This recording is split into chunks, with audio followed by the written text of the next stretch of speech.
ಹಳ್ಳಿಯ ಮೆಂಟಾಲಿಟಿಯ ಹೊಸ ವರ್ಷದಲ್ಲಿ ನಿಮಗೆ 3 ಎದ್ದು ಕಾಣ್ತದೆ. ಒಂದು ಬಾಂಧವ್ಯ, ಇನ್ನೊಂದು ಭಾವನೆ, ಜೊತೆಗೆ ಸಂಸ್ಕಾರ. ಸಿಟಿಯಲ್ಲಿರೋ ನ್ಯೂ ಇಯರಿಗೆ ಬಂದೆ excited and extreme mentality. It depends on lust and fun. ಅಲ್ಲಿರೋ ಮಗಳಿಗೂ ಸಿಟಿಯಲ್ಲಿರೋ ಅಮ್ಮನಿಗೂ ಒಂದೇ ಬಟ್ಟೆ. ಆ ಮಗು ಕೈಲಲ್ಲೊಂದು ಪೆಗ್ಗು, ಅಮ್ಮ ಕೈಲಿ ಹಿಂಗೆ ಇಟ್ಕೊಂಡು ಆ ಮಗುನೇ ಎತ್ಕೊಂಡಿರ್ತಾಳೆ. 3 ಹುಡುಗರು, ಒಂದು ಹುಡುಗಿಯನ್ನು ಹಿಡ್ಕೊಂಡಿದ್ದಾರೆ. 3ಕ್ಕೂ ಮೈ ಮೇಲೆ ಪ್ರಜ್ಞೆ ಇಲ್ಲ. ಒಬ್ಬಳು ಒಮಿಟ್ ಹೊಡಿತಾ ಇದ್ದಾಳೆ, ಇನ್ನೊಬ್ಬ ಅಲ್ಲಿ ಬೀಳುತ್ತಿದ್ದಾನೆ, ಇನ್ನೊಬ್ಬ ಎಲ್ಲಿ ಬೀಳುತ್ತಿದ್ದಾನೆ. ಈ ಹೊಸ ವರ್ಷದ ಪಾರ್ಟಿಯ ಬಿರುಸಲ್ಲಿ ಯಾವುದೇ ನಿರ್ಣಯ ಮಾಡಿದ್ರು ಅದು ಪಾರ್ಟಿ ಥರ ಕಿಕ್ ಹೋದಾಗೆ ಆಫ್ ಆಗುತ್ತೆ. ಈಗಿನ ಲವ್ ಸ್ಟೋರಿಗಳು ಅದು ಶುರುವಾಗಿದ್ದು ಕಾಫಿ ಡೇ. ಕಾಫಿಯ ಬಿಸಿ ಆರಿದಾಗ ಅದು ಆರ್ತು. ರೆಸಾರ್ಟ್ ಮಕ್ಕಳೇ ಕೇಳ್ತಾರೆ, ರೆಸಾರ್ಟಿಗೆ ಹೋಗಲ್ಲ ಅಂತ. ಅಪ್ಪ ಅಮ್ಮ ಕೇಳೋದು ಸಾಯಿ.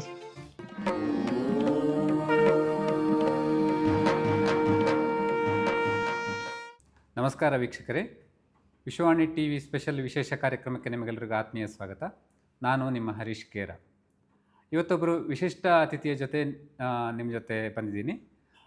ಅವರು ಶ್ರೀ ಅವಧೂತ ವಿನಯ್ ಗುರೂಜಿ ಅವರು. ಹೊಸ ವರ್ಷಕ್ಕೆ ನಾವು ಕಾಲಿಡ್ತಾ ಇರುವಂಥ ಈ ಹೊತ್ತಿನಲ್ಲಿ ಹೊಸ ಆಶಯಗಳ ಜೊತೆಗೆ ಹೊಸ ಒಂದು ಅಲೌಕಿಕ ಬೆರಗಿನಿಂದ ಹೊಸ ವರ್ಷವನ್ನು ಸ್ವಾಗತಿಸುವಂತಹ ಈ ಹೊತ್ತಿನಲ್ಲಿ ನಾವು ಶ್ರೀ ವಿನಯ್ ಗುರೂಜಿ ಅವರ ಮಾತುಗಳಿಗೆ, ಅವರ ಕಿವಿ ಮಾತುಗಳಿಗೆ ಸಾಕ್ಷಿಯಾಗೋಣ ಅನ್ನುವಂಥ ನಿಟ್ಟಿನಲ್ಲಿ ಅವರನ್ನು ಮಾತಾಡಿಸ್ಲಿಕ್ಕೆ ಈ ಹೊತ್ತು ಬಂದಿದ್ದೀನಿ. ವಿಶ್ವವಾಣಿ ಟಿ ವಿ ಸ್ಪೆಷಲ್ನ ಈ ವಿಶೇಷ ಕಾರ್ಯಕ್ರಮಕ್ಕೆ ನಿಮಗೆ ಸ್ವಾಗತ. ನಮಸ್ತೆ. 2025ಕ್ಕೆ ನಾವು ಅಡಿ ಇಡ್ತಾ ಇದ್ದೇವೆ. ಈ ಹಳೆ ವರ್ಷವನ್ನು ಬೀಳ್ಕೊಡುವುದು ಮತ್ತು ಹೊಸ ವರ್ಷವನ್ನು ಸ್ವಾಗತಿಸುವುದು ಅನ್ನುವಲ್ಲಿ ಒಂದು ಯುವ ಜನತೆಯಲ್ಲಿ ಒಂದು ಥರದ ಕ್ರೇಜ್ ಇರುತ್ತೆ. ಅಂದರೆ ಹೊಸ ವರ್ಷವನ್ನು ಸ್ವಾಗತಿಸುವ ರೀತಿಯಲ್ಲಿ ಒಂದು ಕ್ರೇಜ್ ಇರುತ್ತೆ. ಅದನ್ನು ಆಚರಿಸುವಂತಹ ರೀತಿಯಲ್ಲಿ ಕೂಡ ಒಂದು ಬಗೆಯ ಮಾದಕತೆ, ಒಂದು ಬಗೆಯ ಕ್ರೇಜನ್ನು ನಾವು ಕಾಣ್ತೇವೆ. ಇದು ಎಷ್ಟರ ಮಟ್ಟಿಗೆ ಸಹ್ಯ, ಅಥವಾ ಈ ಆಚರಣೆಯಲ್ಲಿ ನೀವು ಏನನ್ನು ಬಯಸ್ತೀರಿ? ಈಗ ನೀವು ಕೇಳಿದ ಪ್ರಶ್ನೆ ಹೊಸ ವರ್ಷ ಮತ್ತು ಹಳೆ ವರ್ಷ ಅಂತ. ಇದನ್ನು 3 ಮೆಂಟಾಲಿಟಿಲಿ ನಾನು ವಿಂಗಡಣೆ ಮಾಡಲಿಕ್ಕೆ ಇಷ್ಟಪಡ್ತೀನಿ. ಒಂದು ಜ್ಞಾನಿಯ ಮೆಂಟಾಲಿಟಿ, ಇನ್ನೊಂದು ಯೂತ್ಸಿನ ಮೆಂಟಾಲಿಟಿ, ಇನ್ನೊಂದು ಒಂದು ಹಳೆ ಏಜಿನ ಸಂಸ್ಕಾರಯುಕ್ತ ಫ್ಯಾಮಿಲಿಯ ಮೆಂಟಾಲಿಟಿ. 3 ವಿಂಗಡಣೆ ಮಾಡಿಕೊಳ್ಳುವ. ಇನ್ನೊಂದು ಕಮ್ಯುನಿಸ್ಟು, ದೇವರು, ಧರ್ಮ, ಸಂಸ್ಕೃತಿ, ಅದರಲ್ಲಿ ನಂಬಿಕೆ ಇಲ್ಲದ ಒಂದಿಷ್ಟು ಏನು ಹೇಳ್ಬೋದು, ಬುದ್ಧಿಜೀವಿಯ ಮೆಂಟಾಲಿಟಿ ಅಂತಲೂ ಹೇಳ್ಬೋದು. ಈ 4 ಕ್ಯಾಟಗರಿ ನಿಮಗೆ ಸಿಗ್ತದೆ. ಈ 4 ಕ್ಯಾಟಗರಿಯನ್ನು ಮೀರಿದ ಇನ್ನೊಂದು ಮೆಂಟಾಲಿಟಿ ಅಂದರೆ ಮೆಂಟಲಿ ಅಪ್ಸೆಟ್ ಆದ ಕ್ಯಾಟಗರಿ. ಈ 4 ನಮಗೆ ಸಮಾಜದಲ್ಲಿ ಹುಡುಕಿದರೆ ಸಿಗುವುದು. ಜ್ಞಾನಿಯ ಥರ ಥಿಂಕ್ ಮಾಡೋ ಮೆಂಟಾಲಿಟಿ ಸ್ವಲ್ಪ ಕಮ್ಮಿ, 4-5 ಜನ ಸಿಗ್ಬೋದು ನಿಮಗೆ. ಜ್ಞಾನಿಯ ದೃಷ್ಟಿಯಲ್ಲಿ ಹೊಸ್ತು ಇಲ್ಲ, ಹಳೆಯದು ಇಲ್ಲ. ಜ್ಞಾನಿಗೆ ಪಾಸ್ಟು ಇಲ್ಲ, past is history, future is mystery ಅಂತ ನಂಬುವವನು ಜ್ಞಾನಿ. ಭವಿಷ್ಯವನ್ನು ನಂಬುವುದಿಲ್ಲ, ಭೂತವನ್ನು ಒಪ್ಪುವುದೂ ಇಲ್ಲ. ಈಗಿದ್ದೀವಿ ಅದೇ ಸತ್ಯ ಅಂತ ಕೃಷ್ಣ ಹೇಳಿದ ಗೀತೆಯ ಮೆಂಟಾಲಿಟಿ. ಅಂಥವರಿಗೆ ಹೊಸ ವರ್ಷವೂ ಇಲ್ಲ, ಸೆಲೆಬ್ರೇಷನ್ನೂ ಇಲ್ಲ. ಅವರಿಗೆ ಸೆಲೆಬ್ರೇಷನ್ ಒಂದೇ, when they realise their own potential and uniqueness. ತಾನು ತನ್ನನ್ನು ಅರಿತದ್ದೇ ಅವರಿಗೆ ಹೊಸ ವರ್ಷ, ಉಳಿದಿದ್ದೆಲ್ಲ ಹಳೆ ವರ್ಷ. ಜ್ಞಾನಿಯ ಮೆಂಟಾಲಿಟಿ ಮುಗೀತು. ಆ ಜ್ಞಾನಿಯ ಮೆಂಟಾಲಿಟಿಯನ್ನು ನಿಂತ ಫ್ಯಾನಿಗೆ ಕಂಪೇರ್ ಮಾಡುವ. ಪ್ರತಿಯೊಬ್ಬನ ಶರೀರದಲ್ಲಿ 3 ಮನಸ್ಸುಂಟು, 3 ಶರೀರ ಉಂಟು, 3 ಗುಣವೂ ಉಂಟು. ಆದಿಭೌತಿಕ ಶರೀರ, ಆದಿದೈವಿಕ, ಆಧ್ಯಾತ್ಮಿಕ. ಮನಸ್ಸನ್ನು 3ಕ್ಕೂ ಕಂಪೇರ್ ಮಾಡುವ. ಅಂತರ್ಮನಸ್ಸು, ಹೊರ ಮನಸ್ಸು ಮತ್ತು ಒಳಗಡೆ ಗುಪ್ತ ಜ್ಞಾನದ ಮನಸ್ಸು. ಈ 3 ಮನಸ್ಸಾಯಿತು, 3 ಗುಣವೂ ಆಯಿತು, ಸತ್ವ, ರಜಸ್, ತಮಸ್ಸು. ಯಾರಲ್ಲಿ ಜ್ಞಾನಿಯ ನಿಂತ ಫ್ಯಾನಲ್ಲಿ ಸತ್ವ, ರಜಸ್ಸು, ತಮಸ್ ಇದ್ದರೂ ಅದಕ್ಕೆ ಮೂಮೆಂಟ್ ಇರೋದಿಲ್ಲ. It's a static, no movement, because ಅವನ ಮಾತು ಆಲ್ವೇಸ್ ಇನ್ ಕಾನ್ಷಿಯಸ್. ಜ್ಞಾನಿ ಥಿಂಕ್ ಮಾಡಿ ಮಾತಾಡಲ್ಲ. ಥಿಂಕ್ ಮಾಡೋನು ಕಲೆಕ್ಟಿವ್ ಡಾಟಾದ ಮೇಲೆ dependent. Absolute data is different and collective data is different. ಸಮ್ಯಕ್ ಜ್ಞಾನ ಮತ್ತು ಅಧ್ಯಯನದ ಜ್ಞಾನ ಬೇರೆ ಇದೆ, ಅನುಭವ ಜ್ಞಾನ ಇನ್ನೊಂದುಂಟು, ಅಲ್ಲಮರು ಮಾತಾಡಿ. ಸೊ ಆ ಮೆಂಟಾಲಿಟಿಯಲ್ಲಿ ಇದ್ಯಾವುದು ಪ್ರಶ್ನೆಯೇ ಅಲ್ಲ, ಬಿಡುವುದನ್ನು.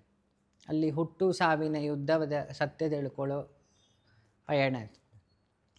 ಇನ್ನು ಸಾಂಸಾರಿಕ ಪ್ರಪಂಚಕ್ಕೆ ಬಂದರೆ ಅವರಿಗೊಂದು ಎಕ್ಸೈಟ್ಮೆಂಟ್. ಈಗ ಹಿಂದೂ ಧರ್ಮದಲ್ಲಿ ಯುಗಾದಿ ಬಂದಾಗ ಹೊಸ ವರ್ಷ ಅಂತ ಆಚರಣೆ ಮಾಡ್ತೀವಿ ಪಂಚಾಂಗದ ಪ್ರಕಾರ. ಸಂಸ್ಕಾರಯುಕ್ತ ಫ್ಯಾಮಿಲಿ ಹೇಗೆ ಆಚರಣೆ ಮಾಡ್ತದೆ, ಎಲ್ಲರೂ ಸೇರಿಕೊಂಡು ಹಳ್ಳಿಯಲ್ಲೆಲ್ಲ ಒಂದಾಗಿ ದೂರ ದೂರದಿಂದ ಬಂದು ಅಜ್ಜಿ, ಮೊಮ್ಮಗು, ಗಂಡ, ಹೆಂಡತಿ, ನೆಂಟರು ಹಬ್ಬ ಎಲ್ಲ ಸೇರಿ ಅಡುಗೆ ಮಾಡಿ, ಇಡೀ ಹಳ್ಳಿಗೆಲ್ಲ ಹಿಂದೆ ಸಗಣಿ ಎಲ್ಲ ಸಾರಿಸಿ, ರಂಗೋಲಿ ಎಲ್ಲ ಹಾಕಿ, ಬಾಳೆ ಮರ ಇಟ್ಟು, ಗೋಪೂಜೆ ಮಾಡಿ, ಒಂದು ಡಿವೈನಿಟಿಯಲ್ಲಿ ಶುರು ಮಾಡೋದು.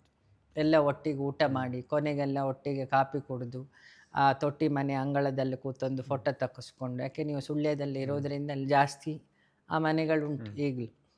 ಎಲ್ಲ ಒಟ್ಟು ಸೇರ್ತಾರೆ ಹಬ್ಬಗಳಿಗೆ, ಜಾತ್ರೆಗೆ, ನೇಮಕ್ಕೆಲ್ಲ. ಸೊ ಆ ಮೆಂಟಾಲಿಟಿ ಅಲ್ಲಿ ಕನ್ಸ್ಟ್ರಕ್ಟಿವ್ ವೇವ್ ಆಫ್ ಹೊಸ ವರ್ಷ, ನಾಟ್ ಡಿಸ್ಟ್ರಿಕ್ಟ್ ಅಲ್ವಾ. ಸಿಟಿಗೆ ಕಂಪೇರ್ ಮಾಡುವ ಆ ಹಳ್ಳಿಯ ಮೆಂಟಾಲಿಟಿಯ ಹೊಸ ವರ್ಷದಲ್ಲಿ ನಿಮಗೆ 3 ಎದ್ದು ಕಾಣ್ತದೆ. ಒಂದು ಬಾಂಧವ್ಯ, ಇನ್ನೊಂದು ಭಾವನೆ, ಜೊತೆಗೆ ಸಂಸ್ಕಾರ ಮತ್ತು ಬೆಳವಣಿಗೆಗೆ, ಬುದ್ಧಿ ಮತ್ತು ಜೀವನದ ಬೆಳವಣಿಗೆಗೆ, ಜೀವದ ಪಯಣ ಜೀವನ. ಒಂದು ಜೀವ ಒಳಗಿಂದ ಬೆಳಿಬೇಕು, ದೇಹ ಬೆಳೆದ್ರೆ ಸಾಲದು. ಹಳ್ಳಿಗರಲ್ಲಿ ದೇಹವೂ ಬೆಳೆದಿದೆ, ಜೀವವೂ ಬೆಳೆದಿದೆ. ಹಾಗಾಗಿ ಅವರಲ್ಲಿ ಸಂಸ್ಕಾರ ಉಂಟು. Moral education and food and shelter education ಎರಡೂ ಇತ್ತವರಂತೆ. ಯಾಕೆ ಅವರು ಜಾಸ್ತಿ ನೇಚರ್ ಜೊತೆಗೆ ಇರ್ತಾರೆ, ಕೃಷಿ, ಹಸು. ಹಾಗಾಗಿ ಅವರಿಗೆ ನ್ಯಾಚುರಲ್ ಗುಣ ಬಂದಿರುತ್ತೆ.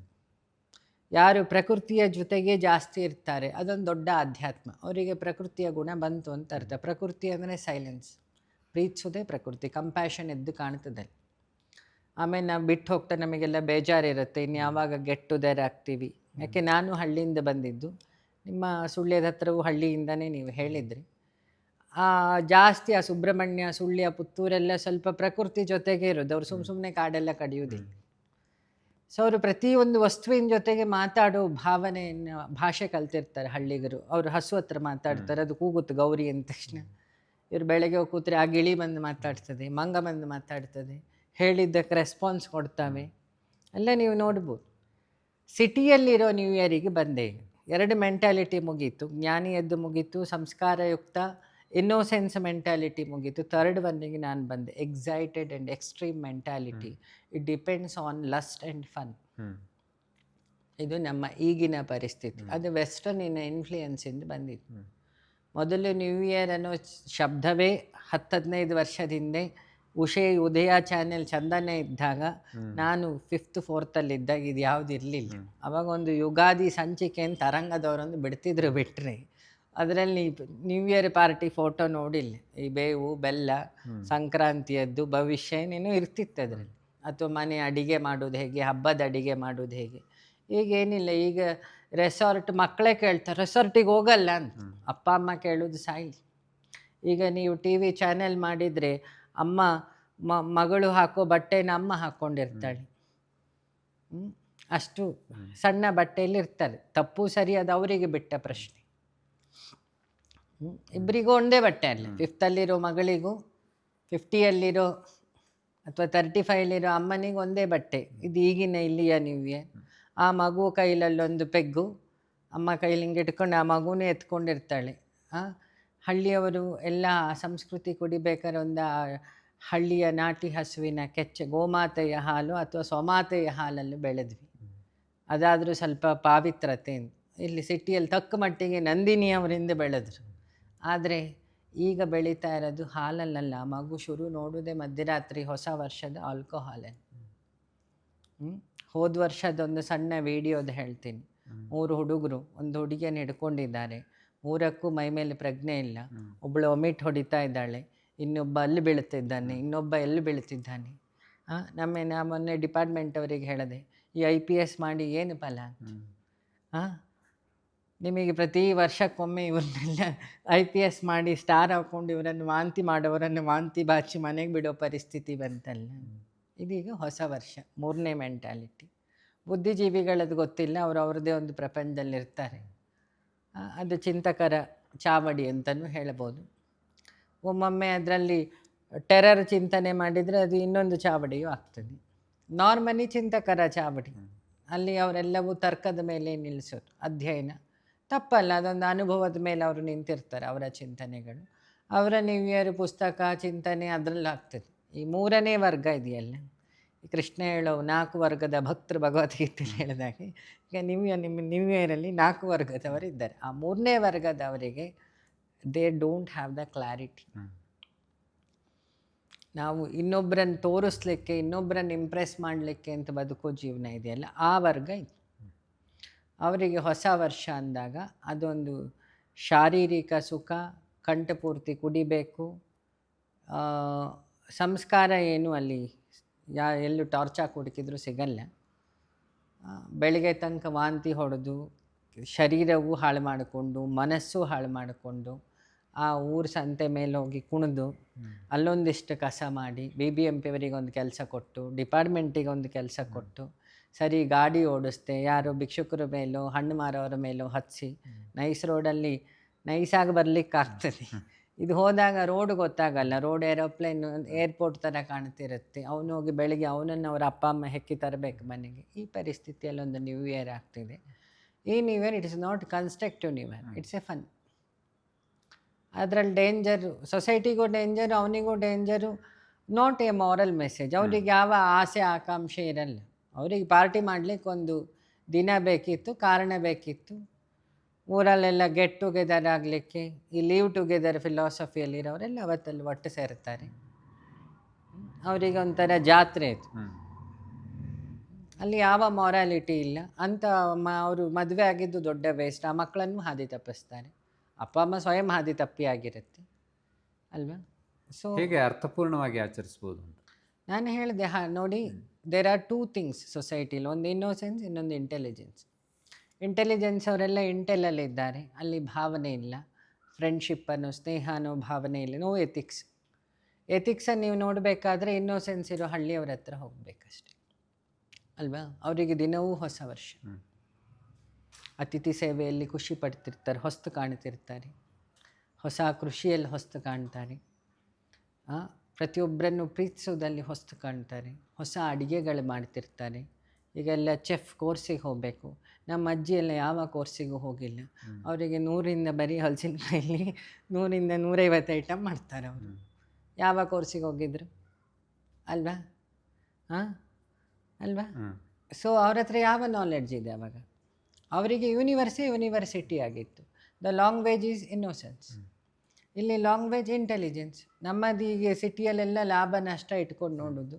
ಒಂದು ಕಾಫಿ ಕೊಡಿಸ್ಬೇಕಾದ್ರೂ ನಾವು ಲೆಕ್ಕ ಹಾಕ್ತೀವಿ, ಇವ್ನು ಕೊಡಲಿ ಅವ್ನು ಕೊಡಲಿ ಬಿಲ್ಲು.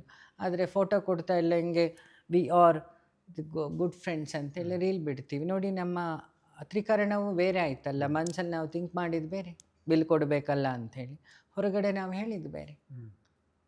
ತ್ರಿಕರಣ ಶುದ್ಧಿ ಇಲ್ಲದೆ ಏನು ಮಾಡಿದರೂ ಏನೂ ಪ್ರಯೋಜನ ಇಲ್ಲ. ಅಂಥವರಿಗೆ ನಾನು ಹೇಳೋದು, ನಾನೇನು ಪಾಠ ಮಾಡಬೇಕಾಗಿಲ್ಲ. ನಾವು ಈಗ ಒಂದು 10 ವರ್ಷದಿಂದ ಅಲ್ಲ, ನಮ್ಮ ಈಗಿನೆಲ್ಲ ಮೆಂಟಾಲಿಟಿ ಚೇಂಜ್ ಆಗಿತ್ತು. ವಾಟ್ಸಪ್ ಬಂದ ಮೇಲಲ್ಲ ನಾವು ವೇಕಪ್ ಬಿಟ್ಟಿತ್ತು. ಈ ವಾಟ್ಸಪ್ ಬರೋ ಮೊದಲು 10 ವರ್ಷದ ಹಿಂದೆ ನಾವಿದ್ವಲ್ಲ, ಮಹಾಭಾರತಕ್ಕೆ ಹೋಗೋದು ಬೇಡ, ರಾಮಾಯಣಕ್ಕೂ ಹೋಗೋದು ಬೇಡ. 10 ವರ್ಷದ ಹಿಂದೆ ನಾವು ನಮ್ಮ ಅಜ್ಜಾಜಿ ಜೊತೆಗಿದ್ವಲ್ಲ, ಆ ಜೀವನವನ್ನು ಜ್ಞಾಪಕ ಮಾಡಿಕೊಂಡ್ರೆ ಅದು ಹೊಸ ವರ್ಷಕ್ಕೆ ಬೆಸ್ಟ್ ಸಂಸ್ಕಾರ. ಈ ಆಮೇಲೆ ಹೊಸ ವರ್ಷದ ನಿರ್ಣಯಗಳನ್ನು ಕೈಗೊಳ್ಳೋದು ಅಂತ ಒಂದು ರೂಢಿ ಇದೆ ತುಂಬ ಮಂದಿಯಲ್ಲಿ. ಅದು ಒಂದೇ ದಿವಸದಲ್ಲಿ ಅಥವಾ 2 ದಿವಸದಲ್ಲಿ ಅಥವಾ 1 ವಾರದಲ್ಲಿ ಅದು ಬಿದ್ದು ಹೋಗುತ್ತೆ. ಅಂದರೆ ಇದೆ ನಿರ್ಣಯಗಳನ್ನು ತಗೊಳ್ಳೋದು ಅಥವಾ ತಗೊಂಡ್ರೆ ಅದನ್ನು ಅರ್ಥಪೂರ್ಣವಾಗಿ ಮುಂದುವರಿಸ್ಕೊಂಡು ಹೋಗೋದ್ರ ಬಗ್ಗೆ ನೋಡಿ. When there is so excitement, ಬಿರುಗಾಳಿಯಲ್ಲಿ ಹೋಗಿ ಅಧ್ಯಯನ ಮಾಡಲಿಕ್ಕಾಗ್ತದೆ. ಈ ಹೊಸ ವರ್ಷದ ಪಾರ್ಟಿಯ ಬಿರುಸಲ್ಲಿ ಯಾವುದೇ ನಿರ್ಣಯ ಮಾಡಿದರೂ ಅದು ಪಾರ್ಟಿ ಥರ ಕಿಕ್ಕೋದಾಗಿ ಆಫ್ ಆಗುತ್ತೆ. ಈಗಿನ ಲವ್ ಸ್ಟೋರಿಗಳು, ಮದುವೆ ಮನೆ ಬ್ರೇಕಪ್ ಆಗೋದು ಹೇಗೆ, ಅದು ಶುರುವಾಗಿದ್ದು ಕಾಫಿ ಡೇಲಿ. ಕಾಫಿಯ ಬಿಸಿ ಆರಿದಾಗ ಅದು ಆರಿತು, 1 ವಾರಕ್ಕೆ ಅದು ಡೈವರ್ಸಿಗೂ ಬಂತು.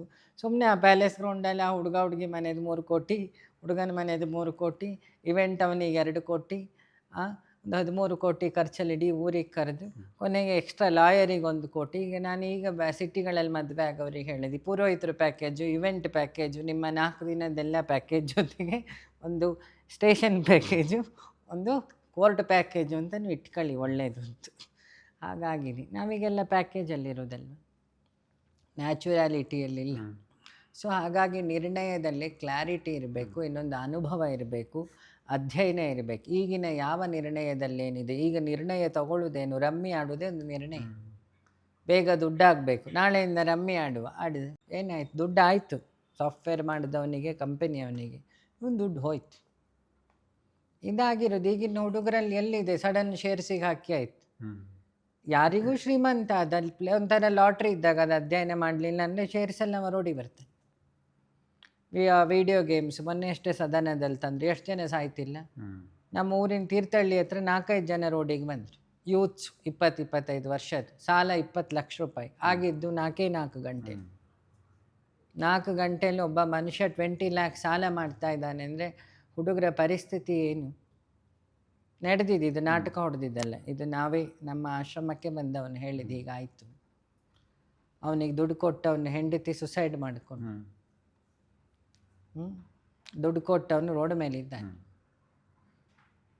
ಸೊ ಒಬ್ಬರಿಗೆ ಎಫೆಕ್ಟ್ ಅಲ್ಲ, ಅದು ಫ್ರೆಂಡ್ ಸರ್ಕಲ್ಲಿಗೂ ಹೊಡಿತು, ಫ್ಯಾಮಿಲಿಗೂ ಹೊಡಿತು. ನೋಡಿ, ಒಬ್ಬರ ಮಿಸ್ಟೇಕಿನ decision what the impact society ಮೇಲೆ, ಫ್ಯಾಮಿಲಿ ಮೇಲೆ, ಫ್ರೆಂಡ್ ಸರ್ಕಲ್ ಮೇಲೆ, ಅವನ ಹೆಲ್ತು ಮತ್ತು ಮೆಂಟ್ಯಾಲಿಟಿ ಮೇಲೆ. ಮೆಂಟಲಿ ಹೆಲ್ತು ಹೋಯ್ತು, ಬಾಡಿಯ ಹೆಲ್ತು ಹೋಯ್ತು. Take it, thoughts are like toxic when there is no knowledge. When the karma without knowledge is a toxic. When karma with knowledge is a ಪಕ್ಕ work ಆಗ್ತದೆ. ಹಾಗಾಗಿ ಕರ್ಮದೊಂದಿಗೆ ಜ್ಞಾನ ಸಮ್ಮಿಲನ ಆದಾಗ ಅದು ಯಜ್ಞ. ಕರ್ಮದೊಂದಿಗೆ ಜ್ಞಾನ ಇಲ್ಲ ಅಂದರೆ ಅದು ಕರ್ಮ ಅಲ್ಲ, ಅದು ಇನ್ನೊಬ್ಬರ ವಿನಾಶಕ ದಾರಿ. ಟೆರರಿಸ್ಟ್ ಡಿಸೈಡ್ ಮಾಡಿದಾಗ ಆಗ್ತದೆ, ಈ ವರ್ಷ ಎಲ್ಲೆಲ್ಲಿ ಬಾಂಬ್ ಇಡುವ ಅವರು ಮಾಡ್ತಾರೆ. ನಾಳೆ 31ನೇ ದಿನ ಸಂಜೆ ಕೂತು ಅವರು ಪ್ಲ್ಯಾನ್ ಮಾಡ್ತಾರೆ, ಎಲ್ಲೆಲ್ಲಿ ಜನ ಸೇರ್ತಾರೆ, ಯಾವ್ಯಾವ ಹೋಟ್ಲಿಗೆ ಬಾಂಬ್ ಇಟ್ಟರೆ ಎಷ್ಟು ಜನ ಸಾಯ್ತಾರೆ, ಅವ್ರದ್ದು ಪ್ಲ್ಯಾನ್ ಇರುತ್ತೆ. ರಿಪಬ್ಲಿಕ್ ಡೇಗೆ ಎಲ್ಲಿ ಬಾಂಬ್ ಇಡೋಣ, ಯಾವ ದೇಶದಲ್ಲಿ ಏನು ಮಾಡಿದರೆ ಏನಾಗುತ್ತೆ, ಯಾವ ಟ್ಯಾಂಕಿಗೆ ಸೈನೈಡ್ ಮಿಕ್ಸ್ ಮಾಡಿದರೆ ಏನಾಗುತ್ತೆ, ಅವರು ಕೂತೊಂದು ವಿಶೇಷ ಚಿಂತನೆಯೊಂದಿಗೆ ಮಾಡ್ತಿರ್ತಾರೆ. ಅದೊಂದು ಕ್ಯಾಟಗರಿ ಇದೆ ನ್ಯೂ ಇಯರಲ್ಲಿ. ಸೊ ಈಗ ನಮ್ಮ ಎಲ್ಲ ಚಿಂತನೆಗಳು ಹಾಗೆ, ಎಲ್ಲೋ ಸ್ವಲ್ಪ ಕ್ಲಾರಿಟಿ ಇದ್ದವರು ಮಾಡ್ತಾರೆ. ಒಂದು ಹೊಸ ವರ್ಷಕ್ಕೊಂದು ಹೊಸ ಆಲೋಚನೆ. ಆದರೆ ಸನಾತನ ಧರ್ಮವನ್ನು ಒಪ್ಪೋರಿಗೆ ಇದು ಹೊಸ ವರ್ಷ ಅಲ್ಲ. ಮೆಕಾಲೆ ಸಿಸ್ಟಮನ್ನು ಒಪ್ಪದವರಿಗೆ ಇದು ಹೊಸ ವರ್ಷ ಅಷ್ಟೆ.